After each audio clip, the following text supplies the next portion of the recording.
Baik, Assalamualaikum warahmatullahi wabarakatuh. Perkenalkan, nama saya Digi Bagustiawan, NPM 2020 4064 03 013, Prodi Pendidikan Bahasa dan Sastra Indonesia, Universitas Muhammadiyah Prinseu Lampung. Baiklah, di sini saya akan menyampaikan tentang hasil resumen saya dari mata kuliah membaca kelompok 1 sampai dengan kelompok 3. Untuk yang kelompok 1 dari hakikat membaca. Pengertian hakikat membaca menurut para ahli. Menurut Syafi'i 1994 6-7 menyebutkan hakikat membaca adalah pengembangan keterampilan mulai dari memahami keterampilan kata-kata, kalimat, paragraf dalam bacaan sampai dengan memahami secara kritis dan evaluatif keseluruhan isi bacaan. Dapat dikemukakan bahwa membaca hakikatnya adalah suatu proses yang bersikap fisik dan psikologis.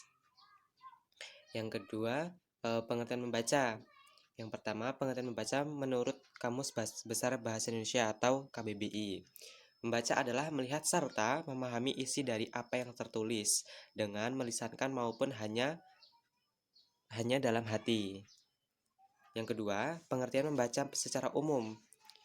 Membaca merupakan kegiatan atau proses penerapan sejumlah keterampilan teks bacaan teks dalam rangka memahami isi bacaan. Yang ketiga, pengertian membaca menurut para ahli menurut Risnaina 1984-190 mengartikan membaca sebagai suatu kegiatan memahami pola-pola dalam penampilannya secara tertulis untuk memperoleh informasi selanjutnya darinya. Yang selanjutnya, hubungan keterampilan membaca dengan keterampilan lainnya. Yang pertama, menyimak dengan membaca. Perbedaan antara menyimak dengan membaca adalah klasifikasi bentuk ragamnya. Jika menyimak adalah bersifat ragam bahasa lisan, maka membaca merupakan ragam bahasa tulis. Yang kedua, berbicara dengan membaca. Membaca menghubungkan sisi penyampaian penulis gagasan secara tidak langsung kepada pembaca lewat tulisan, sedangkan berbicara membutuhkan arus dua arah, yakni face to face. Yang ketiga, membaca dengan menulis. Keterampilan membaca memiliki hubungan erat dengan keterampilan menulis. Membaca merupakan jendela dunia, menulis merupakan arus dalam jendela dunia. Yang selanjutnya, dia hubungan keterampilan membaca dengan keterampilan berbahasa.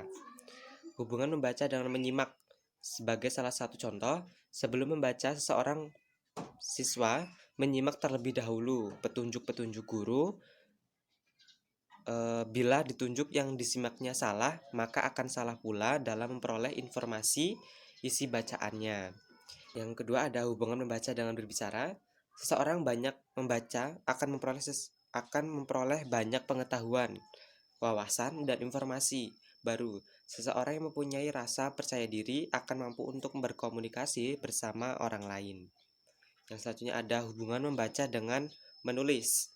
Seseorang membaca yang baik selain dia memperoleh informasi dari bacaan, juga mampu mengolah, mencerna, mengembangkan, lalu menyampaikan kembali kepada orang lain, baik melalui lisan maupun tulisan.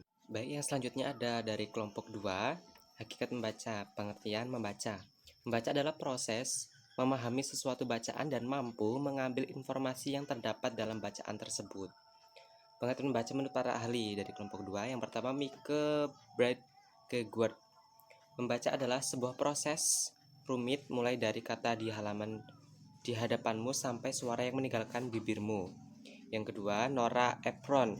Membaca merupakan cara yang sangat sehat untuk mengobati attention deficit disorder. Yang kedua, ada tujuan membaca. Membaca sesuai tujuan. Tujuan utama membaca adalah untuk mencari serta memperoleh informasi, mencakup isi, memahami makna bacaan. Berikut tujuan yang penting.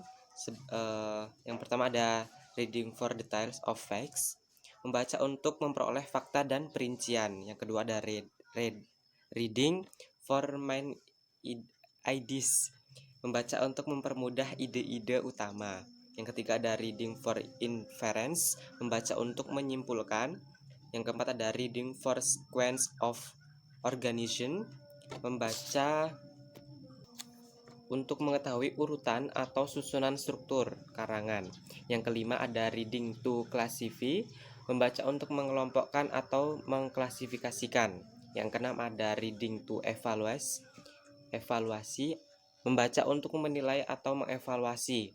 Yang ketujuh ada reading to compare or contrast, membaca untuk membandingkan atau mempertentangkan. Yang B ada tujuan pembelajaran membaca. Tujuan setiap pembaca adalah memahami bacaan yang dibacanya. Dengan demikian, pemahaman merupakan faktor yang amat penting dalam membaca. Yang selanjutnya ada penetapan tujuan membaca.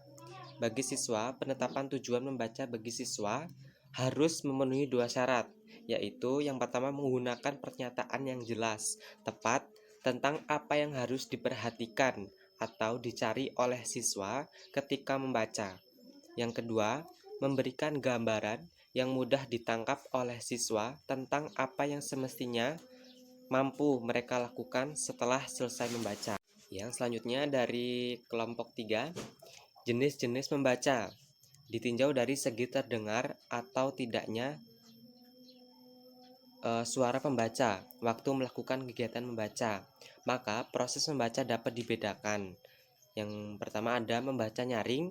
Membaca nyaring adalah kegiatan membaca dengan menyuarakan tulisan yang dibacanya dengan ucapan dan intonasi yang tepat agar si pendengar dan pembaca dapat menangkap informasi yang disampaikan oleh penulis, baik yang berupa pikiran, perasaan, sikap, ataupun pengalaman penulis.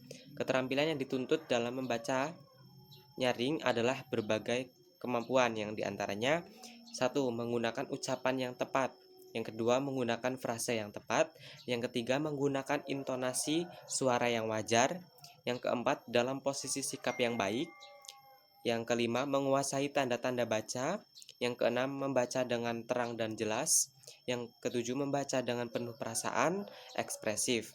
8. Membaca dengan tidak terbata-bata. Yang 9. Mengerti serta memahami bahan bacaan. Yang ke-10, kecepatan bergantung pada bahan bacaan.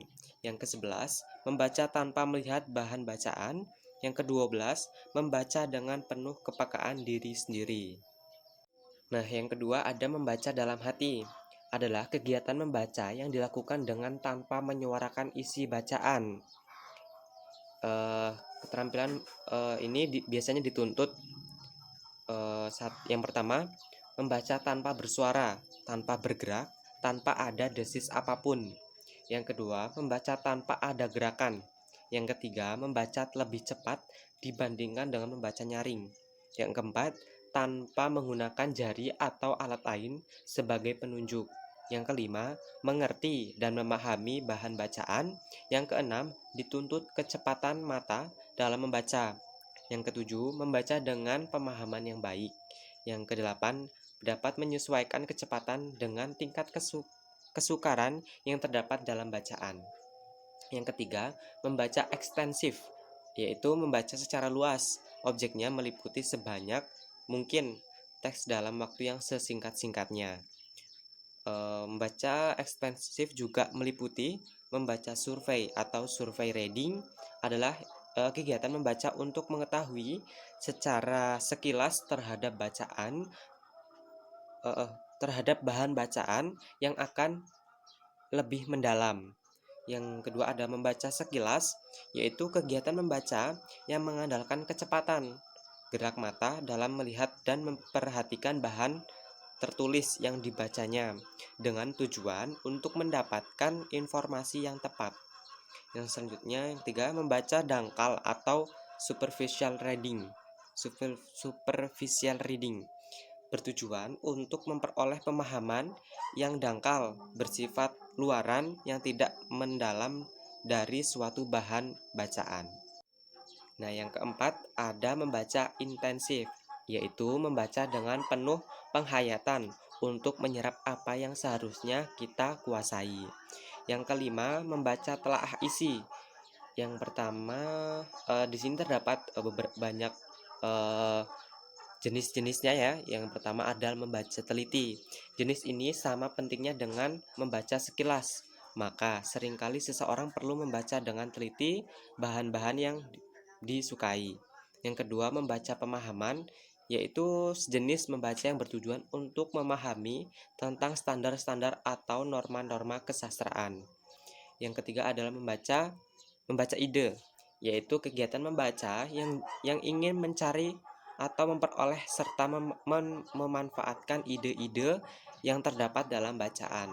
Yang selanjutnya ada membaca kritis, yaitu kegiatan membaca yang dilakukan secara bijaksana, lebih tepatnya, lebih singkatnya.